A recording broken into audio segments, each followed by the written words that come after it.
அதுக்கப்புறம் மௌலானா மௌதூதி அவர் அல் ஜிஹாத் ஃபில் இஸ்லாம் அது யாருக்கு எழுதுறாரு? மகாத்மா காந்தி கவுண்டர் கொடுத்து எழுதுறாரு புக்கு. என்ன பேசுகிறீங்க? எந்த தீனில் தீவிரவாதம் இருக்கு? எங்கள் தீன் என்னன்னு தெரியுமா? எடுத்து பேசுகிறாரு.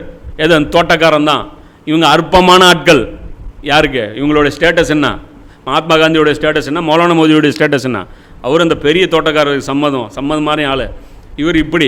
அதுக்கப்புறம் இன்றைக்கி இருக்கட்டும் சையத் குத்துப், இவங்கெல்லாம் யார்? இவங்கெல்லாம் மேற்கத்திய உலகத்தை சேலஞ்ச் பண்ணாங்க. ஆனால் அற்பமாக இந்த உலகத்தால் பார்க்கப்பட்டவங்க. அப்போ அதே எக்ஸாம்பிள் அல்லாஹ் இப்போ சொல்கிறான். இப்போ இந்த காலகட்டம் தாவாவுடைய காலகட்டம், உம்மத்துடைய ஷிஃப்ட் ஆயிடுச்சு. ஆனால் இன்றைக்கி என்ன ஆகி போச்சு? அதான் சொன்னல, இந்த குகைவாசிகள் உள்ளே போன மாதிரி இன்றைக்கி முஸ்லீம்கள் என்ன ஆகிட்டாங்க? அதை ஃப்ரீஸ் பண்ணிட்டாங்க. இவங்க எப்படி கிறிஸ்தவ மதம் துறவரத்தை ப்ரொமோட் பண்ண ஆரம்பிச்சிருச்சோ, நாம் என்ன பண்ணிட்டோம்? குகை வாழ்க்கையை ப்ரொமோட் பண்ணி அந்த மதரசா சிஸ்டம் என்ன பண்ணிட்டோம்? இன்றைக்கும் அதையே பிடிச்சிட்ருக்குறோம். இன்றைக்கி நாம் என்ன பண்ணியிருந்துருக்கணும்? மதரசாக்களை அப்டேட் பண்ணியிருந்துருக்கணும், உலக கல்வியோட மெர்ஜ் பண்ணியிருக்கணும். இன்றைக்கி உலக கல்வி வந்தால் மனிதன் முஸ்லீம் தொலைந்து போக மாட்டான், தன் அடையாளத்தை இழக்க மாட்டான். இன்றைக்கி லண்டனில் இன்றைக்கி முஸ்லீம் தாடி வச்சுட்டு தானே இருக்கிறான். இன்றைக்கி எப்படி போய் சர்வே பண்ணிருக்கான். அப்போ அந்த மாதிரியான ஒரு காலகட்டம். இதைத்தான் அல்லாஹ் இந்த இடத்துல இந்த உதாரணத்தின் மூலமாக சொல்கிறான். அப்போ நபி ஸல்லல்லாஹு அலைஹி வஸல்லம் அவர்களுக்கும் இந்த உதாரணம் பொருந்தது. பாரசீகம், ரோமாபுரி அவங்களோட போய் சேலஞ்ச் பண்ணி தாவா செஞ்சாங்க. அதே மாதிரி இன்றைக்கி இந்த காலகட்டம், அதாவது குகை வாழ்க்கைக்கு அப்புறமான இந்த காலகட்டமும் நமக்கும் அந்த மதரசாவுடைய அந்த தேவபந்த் மதரசா, இந்த மதரசாக்களுடைய காலகட்டத்திற்கு அப்புறம் இன்றைக்கி இறங்குனாங்க இவங்க. அதே மாதிரி இவங்க அபுல் ஹசன் நதுவின்னு ஒரு ஆலிம் இருக்கார். அவர்லாம் எங்கே போய் பேசுவார் தெரியுமா? இங்கிலாண்டில் ஆக்ஸ்ஃபோர்டு, இங்கிலாண்டில் கூப்பிடுவாங்க.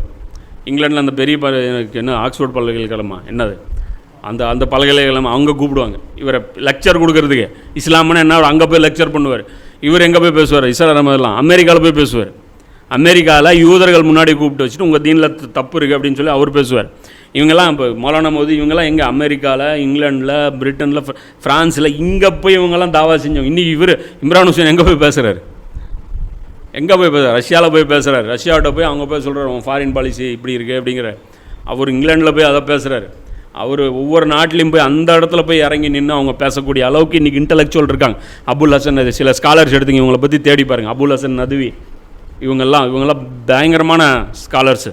இவங்க எல்லாருமே இவங்களுடைய புக்கு நீங்கள் எடுத்து பாருங்கள். அவங்க இல்முன்னா என்னென்னு உங்களுக்கு தெரியும். சும்மா அந்த சுண்டக்கா பேச்சாளர்களெல்லாம் நம்ம கல்வியாளர்னு நினச்சிக்கிறோம்ல, இவங்கெல்லாம் வாயடிக்க தெரியும். வாயாடிகள் இவங்கெல்லாம். இல்முடையவர்கள் கிடையாது. இல்முன்னா என்னன்னு இவங்களுடைய அந்த புத்தகங்களை படிக்கும்போது உங்களுக்கு தெரியும். அந்த உதாரணத்துக்கு வருவோம். நபி அவர்களிடம் ஒரு உதாரணத்தை எடுத்து உரைப்பீராக. 2 மனிதர்கள். அவங்க யார்? 2 மனிதர்கள். அவர்களில் ஒருவருக்கு நாம் 2 திராட்சை தோட்டங்களை வழங்கினோம். அவற்றை சுற்றிலும் பேரிச்சம் மரங்களை அமைத்தோம். அத்தோட்டங்களுக்கு இடையே பயிர்